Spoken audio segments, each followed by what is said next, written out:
Quand mon père et ma mère m'auraient abandonné, l'Éternel me recueillera. Psaume 27, 10. Depuis que tu es devenu précieux à mes yeux, tu as été glorieux, et moi je t'ai aimé. Ésaïe 43, 4. Une certaine Stéphanie, qui a été abandonnée à l'âge de 4 ans en Corée, a survécu dans des conditions extrêmes avant d'être adoptée par un couple chrétien américain.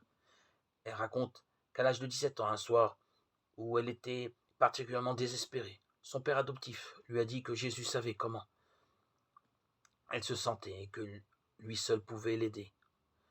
Jusqu'alors, elle avait considéré Jésus uniquement comme le Fils de Dieu. Pour la première fois, elle était saisie par son humanité et ce qu'il a vécu sur la terre. Elle se disait, comme moi, il a vécu le rejet, comme moi, on s'est moqué de lui et on l'a maltraité. Seule dans sa chambre, elle se mit à prier. Seigneur, fais quelque chose pour moi, fais-le maintenant, je t'en prie. Et il l'a fait. Elle commença à pleurer. Cela ne lui était pas arrivé depuis des années, mais ce soir-là, quelque chose de froid et de dur qui faisait obstacle entre Dieu et elle s'est brisé en elle. En entendant ses gémissements, ses parents sont venus s'asseoir sur son lit.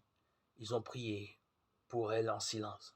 J'ai alors compris que Jésus me connaissait et qu'il m'aimait malgré ma honte, ma culpabilité, mes angoisses, ma solitude. Il m'aimait.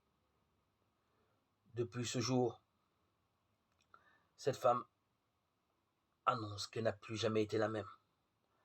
Avant, elle pensait que l'amour de Dieu était réservé aux autres. Elle ne pouvait elle-même aimer. Elle était métissée, elle avait été maltraitée.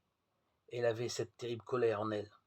Mais ce soir-là, quelle révélation!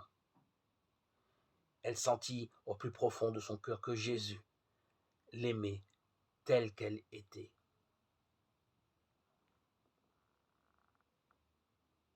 Nous le sommes nous aussi, aimés, tels que nous sommes.